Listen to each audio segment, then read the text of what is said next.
তোমরা কি এমন কোনো ক্রিয়েচারের নাম শুনেছো যে অসত্য গাছে থাকে আর রাত্রির বেলা মানুষের শিকার করে? ও যাকে ধরে তার জীবন নরক বানিয়ে দেয়। সে একটা মানুষের শরীর কবজা করে নেয়, তাকে পজেস্ট করে নেয় এবং শেষ মুহূর্তে ফেলে রাখে হাড় কঙ্কাল আর শুধুমাত্র একটা চামড়া। তো আজকের ভিডিওটা সম্পূর্ণ হতে চলেছে এই ব্যাপারে, মুঞ্জিয়ার ব্যাপারে। তো মুঞ্জিয়া কে, সে রাত্রিবেলা কেন মানুষের শিকার করে, আর যদি আপনার সামনে মুঞ্জিয়া এসে যায় তাহলে কি করে তার সঙ্গে বার্তালাপ করবে? তো লেটস স্টার্ট।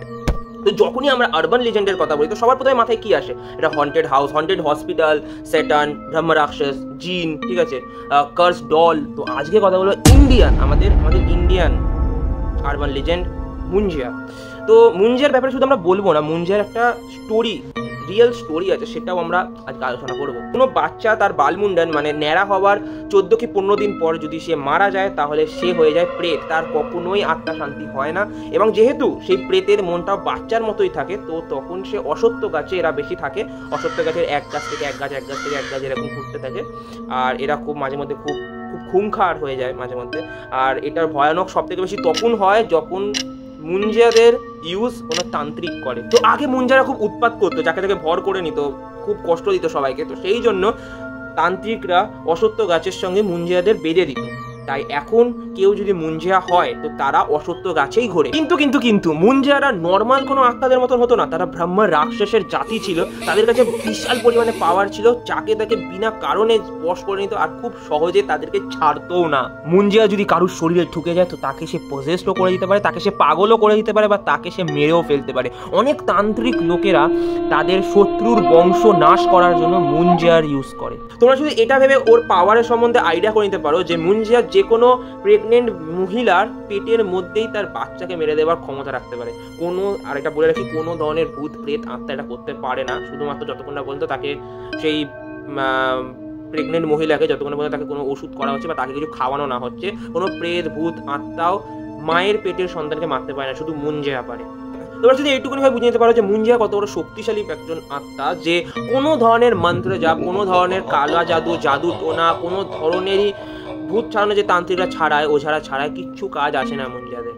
কিন্তু এবার তোমরা ভাববে যে তুই কি কোনো হাল বলবি? হ্যাঁ বলছি, মুঞ্জিয়া থেকে বাঁচার একটা খুব ইজি তারিকা আছে, কিছুই না। যে যাকে পজেস করেছে, মুঞ্জিয়া যদি কাউকে পজেস করে নেয় বা কাউকে যদি অভিশাপ দিয়ে দেয় তাহলে সেটা 7 বংশ 7 পিঢ়ি অব্দি চলতে পারে, ঠিক আছে। কিন্তু মুঞ্জিয়ারকে যদি একদম মানে শুদ্ধ মনে তার থেকে ক্ষমা চাওয়া যায় এবং তার ইচ্ছে যদি পুরো করা যায়, এবং শুধুমাত্র ক্ষমা, পুরো সবাই বাড়ির সদস্য সবাই যদি তার থেকে ক্ষমা চায় তাহলে মুঞ্জিয়া তাকে ছেড়ে দেয়। সিম্পল। বলা হয় মুঞ্জিয়ার আত্মা খুবই বাচ্চাদের মতন হয়, বাচ্চাদের মনে হয়। আর মুঞ্জিয়া তখনই কারোর উপর খুব রেগে যায় যখন তার থেকে সে রুষ্ট থাকে বা তার থেকে রেগে থাকে। তার থেকে বাঁচার একটাই উপায়, তাকে হাত জোর করে ক্ষমা চেয়ে না, ঠিক আছে। ইয়ার 1967 মহারাষ্ট্রের একটা গাঁও ছিল চেঞ্চুয়ানে, যেখানে মদন বলে একজন বাচ্চা ছেলে রাত্রি 10:30 নাগাদ বাড়ি ফিরছিল। বাড়ি ফেরার পথে তার অসত্য গাছের নিচে খুব জোরে বাথরুম পেয়ে যায়, মানে ওকে বাথরুম পেতে হলো, আর ওটাও অসত্য গাছের নিচে। আর গাছটা এত বড় ছিল যে চাঁদের আলো গাছের পারাপার হয়ে মাটিতে পড়ছিল না, এতটা বিশাল বড় ছিল আর এতটা জায়গা জুড়ে অন্ধকার হয়েছিল।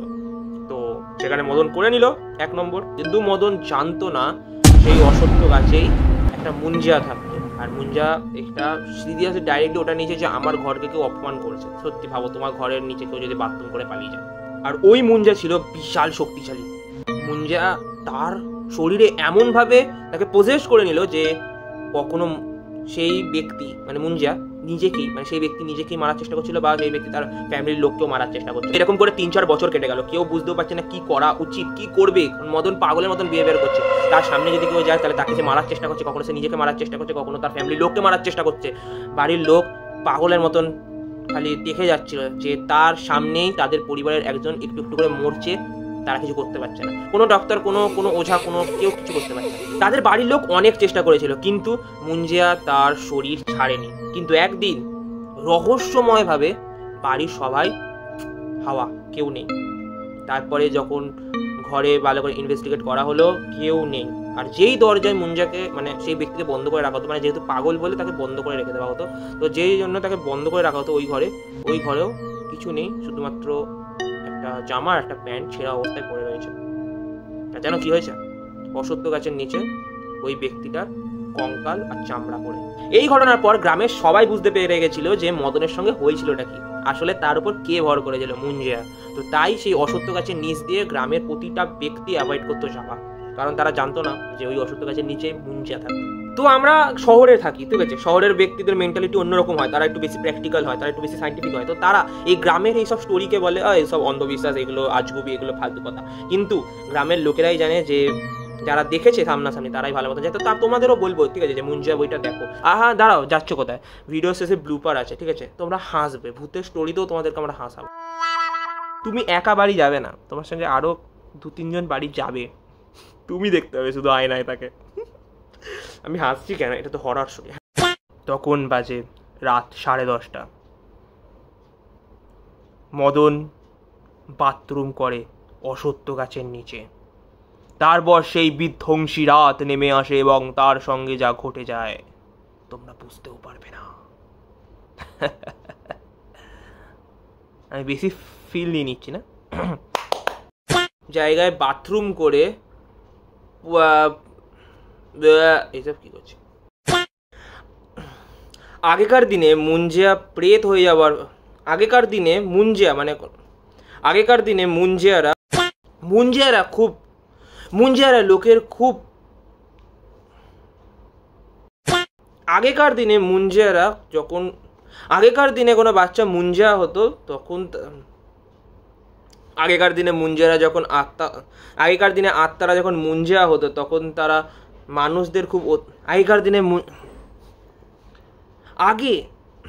আগে মুঞ্জিয়া 1967 গুজরাট। ওই আর একটা কথা, 760খানা সাবস্ক্রাইবার হয়ে গেছে, 1000 করে দাও আর একটুখানি। তো ঠিক আছে, সাবস্ক্রাইবার করে দিয়ে যাও। তোমরা বেশি ভিডিও দেখো না, আমার কেন দেখো না? দেখো চুপচাপ ভিডিওটা, ঠিক আছে?